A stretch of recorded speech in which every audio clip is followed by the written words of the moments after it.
Tukan di mana-mana juga tidak banyak hasilnya, sehingga dia merasa ini kalau keadaan begini terus, ini masalahnya ada di trust, berarti kepercayaan publik itu tidak percaya, sehingga dia perlu melakukan langkah-langkah baru untuk membangun trust. Kenapa? Karena kalau kita lihat ya perjalanan pemerintahan Pak Prabowo itu, dulu dia sangat yakin sekali bahwa Kim Plus itu bisa menyelesaikan semuanya. Pokoknya sudah ada Kim Plus deh, sudah ada Pak Jokowi, semua beres lah. Koalisi besar sekarang yang dimiliki. Sekarang. Tapi ternyata nggak bisa juga.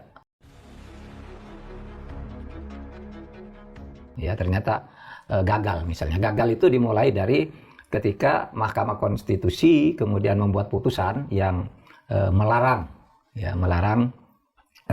tanda petik orang yang berusia di bawah 25 tahun menjadi gubernur atau wakil gubernur. Padahal itu sudah diyakini benar, sudah selesai MA itu, tiba-tiba MK menyatakan itu salah.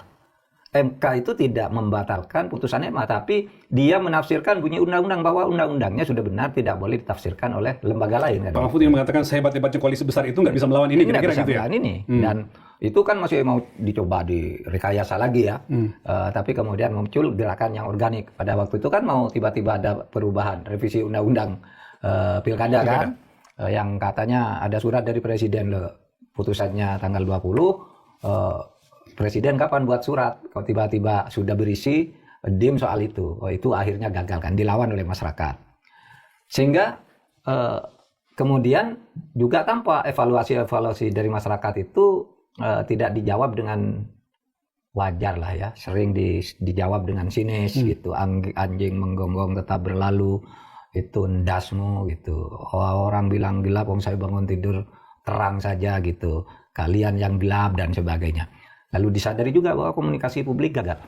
Dan itu disampaikan sendiri oleh Pak Prabowo, Pak. Ya, itu diakui oleh Pak Prabowo. Ya. Jadi itu yang nampaknya terjadi, sehingga terlihat bahwa presiden kita ini tampaknya kepepet. Kepepet ya. Seharus melakukan langkah baru. Dan itu adalah wajar, kita puji ya, kita apresiasi. Dia harus mencari langkah baru, tidak boleh konservatif seperti sebelumnya. Merasa percaya diri dan macam-macam, harus berubah gitu.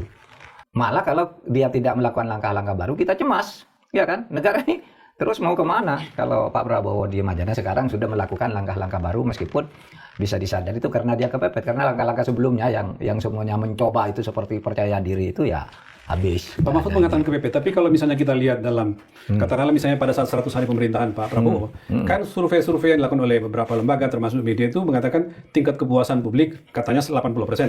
Pak Mahfud tidak melihat itu sebagai sebuah keberhasilan sehingga sekarang mengatakan sekarang ini masanya malah kepepet. Enggak, begini, perubahan politik itu tidak ditentukan oleh survei. Ya, kegaduhan atau ketenangan politik itu tidak pernah ditentukan oleh survei. Survei itu hanya alat untuk menjelaskan. Tapi kalau faktanya survei itu mungkin kurang sesuai dengan aspirasi elit, aspirasi aktor-aktor politik, ya tetap aja gaduh. Oleh sebab itu maka politik kan gaduh terus tuh selama ini. Tidak ada yang dibilang tenang, kabur aja dulu dan sebagainya. Itu kan karena kegaduhan yang seperti itu. Diperkuat lagi oleh kebijakan perang tarif ya, kebijakan tarif oleh Trump yang menimbulkan perang tarif itu, yang Indonesia kemudian ada di mana nih kebingungan. Dia semakin perlu mencari pendekatan baru, mendekati media yang selama ini konon kalau ketemu media itu sepihak ngomong gini dengan penuh kepercayaan, gini media nunduk. Tapi yang terakhir yang di Kan 7 Pemret dia udah terbuka. Oh, Pak Mahfud membandingkan antara pertemuan dengan Pemret sebelumnya di Hambalang dengan 7 Pemret yang terbatas gitu, itu berbeda ini ya? Iya, kalau dengan Pemret sebelumnya yang rame-rame itu kita kan dengar dari mulut ke mulut Pak Prabowo, hebat, udah percaya diri, ini nggak bisa. Katanya waktu itu ada presentasi, Pak? Iya, presentasi. Yang dengan 7 Pemret kan juga ada angka-angka kemudian kan ditunjukkan di situ. Tapi dia udah mulai terbuka, oh iya saya salah, oh iya komunikasi publik saya. Dan itu wajar saja dilakukan Pak Prabowo? Wajar, menurut saya wajar.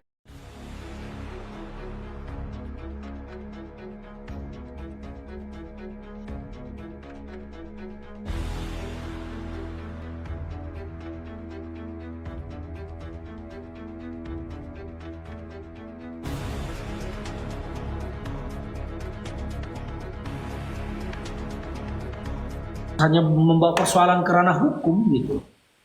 Ya memang itu Bang, jadi masalahnya ini kan sekarang cara menghitung itu dari mana? Karena kesepakatan antar negara aja nggak sama. BPN bilang oke, clear, yang bilang nggak clear. Yang satu ukurnya pakai skala 1:5.000, yang satu ukurnya 1:10.000. Nah, ini gimana Bang? Ya itulah, jadi bangsa kita ini kan terlalu banyak aturan, terlalu banyak lembaga. Menyelesaikan satu permasalahan, harus ke sana, harus ke sini, harus ke sana, harus ke sini. Dan itu membuat capek sekali pengusaha. Kenapa gitu pemerintah ini tidak membuat sebuah tim gitu loh untuk menyelesaikan itu, tim terpadu bersama gitu kan harusnya bisa. Ya contohnya kayak yang sampaikan tadi di BPN, oke, tapi datang di kehutanan, oh enggak segala macam. Nah ini kan membuat kita puyeng. Teman-teman pengusaha ini kan sakit kepala. Terus harus bagaimana? Akhirnya pasrah aja, terserah lu deh. Kan jadi banyak yang begitu sekarang. Iya, Ya setuju Bang, setuju. jadi akhirnya begitu. Mereka Kepastian itu Bang. akhirnya bilang udah terserah lu deh. Lu mau ngapain terserah. Gue ikut aja katanya kan. Akhirnya begitu pengusaha ngomong begitu, ya mainlah kalkulator di bawah meja. Yang pusing kita juga. Baik Bang. Terima kasih tanggapannya Bang. Oke. Saya ke Bung Willy dulu, dari tadi lewat Bung Willy ya. Monggo Bung Willy, silakan. Assalamualaikum warahmatullahi wabarakatuh. Waalaikumsalam Selamat malam, Bang warahmatullahi Ferdinand. wabarakatuh. Iya, saya mau nitip Bang Ferdinand. Kita akan menagih janji-janji politiknya para Bowo. Ya. Iya. Seperti akan dia kejar koruptor sampai ke Antartika, sampai gurun Sahara. Kan Bentar, sudah. itu bullshit. Tumpur kalau mau naik diminta ya, Bung Tumbur ya. Diminta di bawah biar naik, nanti saya naikkan. Oke, silakan lanjut Bung Willy. Ya. Itu saya rasa masih bullshit semua. Karena kemarin dia malah mengatakan kalau disita asetnya semua koruptor, kasihan istri dan anak-anaknya. Betul. Itu omongan apa lagi? Sementara dia itu sudah menginginkan jabatan ini kan dari 20 tahun yang lalu. Betul, tapi disia-siakan ya. Kok sekarang masih rencana? Sekarang sudah menjadi presiden kok masih rencana? Yang kita butuhkan adalah eksekusinya sekarang. Betul sekali. Harus sudah eksekusi. Dia sudah menginginkan jabatan ini 20 tahun yang lalu. Iya. Mau ngomong apa lagi sekarang kok masih rencana? Berarti 20 tahun kemarin kemana aja? Kalau sekarang masih rencana. Nah, itulah kita tidak mau hanya omon-omon. Karena ini rejim kemarin 10 tahun kan sudah terlanjur bobrok. Betul. Ya. Dari semua kasus hanya hangat-hangat tai ayam awal-awal menjabat, cudol seperti narkoba, hanya setengah-setengah aja mereka diurus seperti pagar laut, Panas-panas tai ayam aja. Pertamina, fakta penyelidikan menyeret nama Arya Sinulinga, Boy Thohir, Erick Thohir, mantan Kapolda Metro Jaya. Kemana nama-nama itu sekarang? Ya, makanya jangan kita disibukkan dengan isu ijazah palsu, itu nggak penting. Mau palsu mau asli, yang penting korupsinya itu asli. Ya, itu korupsinya itu pasti asli. Iya. Nggak mungkin palsu korupsinya ya. Jadi kita sebagai bangsa jangan tertipu dengan isu-isu yang murahan, isu-isu by setting seperti itu. Saya justru lebih tertarik untuk mengejar janji politiknya Prabowo. Betul sekali. Itu Bang, terima kasih. Makasih Bang. Assalamualaikum. Waalaikumsalam. Jadi memang ya betul ya. Kalau kita melihat sekarang janji politiknya Prabowo itu kan banyak sekali. Bahkan beliau itu kan sudah berbicara tentang janji-janji ini sejak 15-20 tahun yang lalu. Tapi kenapa sekarang sudah duduk, kok ini sudah 6 bulan tidak terlihat apa-apa. Semua hanya panas-panas tai ayam, gertak-gertak sambal untuk mengajak kompromi. Judi online, begitu galaknya bicara, wah dang-dong sekarang. Tidak jelas, ya kan? Pagar laut Tangerang, dung-dang-dung sampai sekarang nggak jelas. Semuanya serba nggak jelas. Sebetulnya kita ini mau apa? Kan begitu. Jadi ada kesan yang muncul bahwa kerasnya di awal itu hanya untuk memaksa supaya yang lain itu datang berkeliling untuk negosiasi. Akhirnya kan begitu. Ya kan? Jadi ya memang kita sangat kecewa, dan bukan sama saya yang kecewa, ya mungkin banyak juga yang kecewa dengan Pak Prabowo sekarang. Ya mungkin juga seperti itu. Oke, kita satu lagi Bang Ferdinand. Silakan. Izin satu lagi. Silakan. Gini, yang namanya harta sitaan koruptor itu keperuntukannya untuk apa? Itu. Karena kita kan mendengar ya, koruptor ini disita penggeledahan rumah ini terdapat harta sekian miliar. Gitu. Ditemukan sekian triliun. Itu duitnya kemana? Iya, iya. Gitu loh. Keperuntukannya untuk apa? Terus seperti kemarin, lahan sawit yang diserahkan kepada negara itu kan lahan sawit produksi semua udah. Betul, iya. Itu hasilnya selama ini kemana?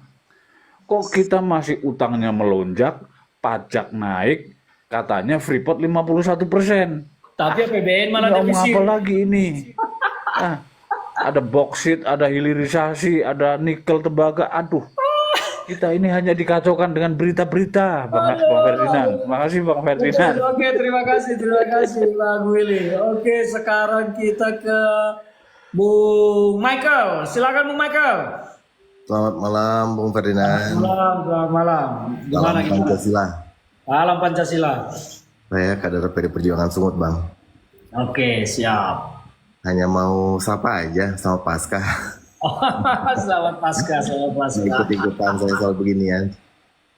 Oke, baik. Jadi Tadi itu. sesuai dengan Bang Rebin kan, kalau di Sumut ya. Kalau di Jakarta, saya sahabatnya Banyu Biru. Senang sekali bisa komunikasi dengan Bang Ferdinand kali ini. Siap. Terima kasih. Terus tetap semangat ya, Bang. Oke, baik. Oke, baik. Sekarang ke Bung Bang Galung. Bang Galung, silakan Bang Galung. Bang Galung. Oke, Bang Galung lagi ini. Bung Lariston. Tadi sudah ya, Bung Lariston ya?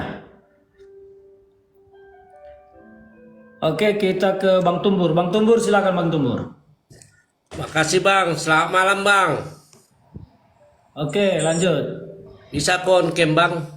Oh iya, harusnya di on cam lah, jangan sembunyi. Makasih Bang. Aku ini tahu Abang KTA aku Bang, ini tahun berapa ini Bang di PDIP Bang? Tahun berapa itu? Dari zaman itu ya? Dari Udah lama ini Bang. ya.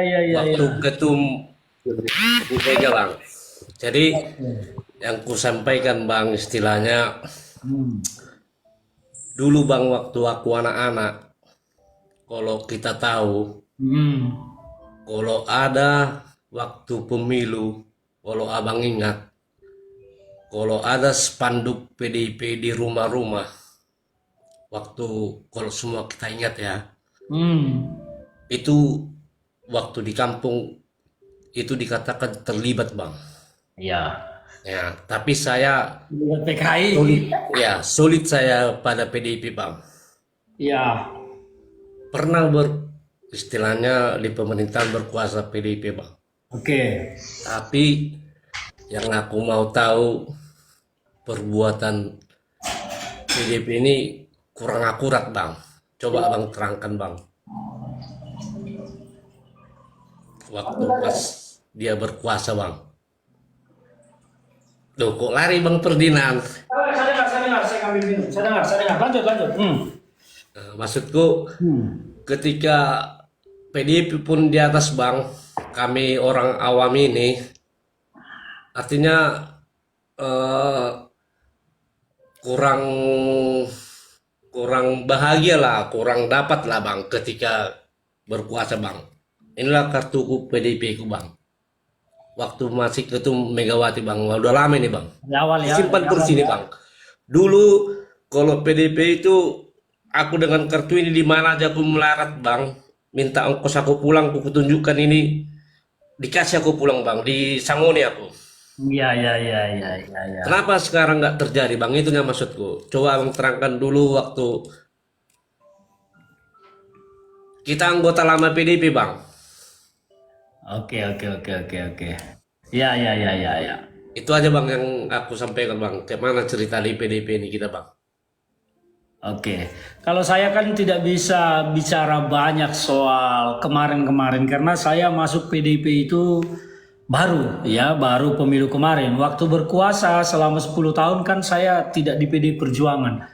Ya, jadi saya tidak bisa terlalu banyak komentar. Ya, tunggu sajalah, saya nggak bisa bicara banyak kalau terkait dengan apa yang sudah terjadi. Ya kan? Nah, saya ini kader baru di PDI Perjuangan sejak tahun lalu. sejak bulan Mei 2024. Jadi saya baru menuju 1 tahun di PD Perjuangan, belum lama. Jadi saya tidak bisa komentar banyak tentang sikap PD Perjuangan, ya kan? Kira-kira begitulah itu. Makasih lah ya. Salam dari Santar aku ini lah. Oke lah, Siantar. Oke, siap. Oke. Kita Itu lanjut. jawaban lah. Terima kasih lah. Terima kasih lah. Oke, kita lanjut dulu dengan Bung Henry Tui. Monggo silakan. Ya, selamat malam, Bung. Selamat malam, Bang. Selamat hari Minggu, selamat hari Paskah buat Bung Ferdinand. Selamat Paskah. Oke. Ya, salam dari saya, Henry Tui, Kalimantan Utara. Wih, Kaltara ya, keren Kaltara. Ya. Oke. Kalau tidak salah ingat saya, tahun 2019 saya pernah berfoto bersama Bang Ferdinand waktu itu. Oh Waktu gitu itu, ya. iya, waktu itu apa ya? Kalau tidak salah ingat saya, inaugurasinya Partai Demokrat. Oh, Bung Henry di Demokrat juga? Iya, masih di Demokrat. Masih ya. Kalau saya sudah alumni. Oke, siap Bu Henry. Iya. Jadi ya saya selalu monitor lah Bung ataupun abang kita ini Ferdinand di televisi maupun di media sosial. Ya termasuk malam hari ini saya baru jumpa nih. Ya lumayan lah mengisi ruang publik untuk saling diskusi, saling berbagi pemahaman tentang politik segala macam lah. Ya, Ya, betul. saya tiap malam rencana bikin komal seperti ini, diskusi-diskusi saja, bicara apa saja yang penting terarah, kira-kira begitu. Jadi Bung Henry sekarang di Dewan atau bagaimana ceritanya? Ya puji Tuhan saya masih di DPRD Provinsi Kalimantan Utara.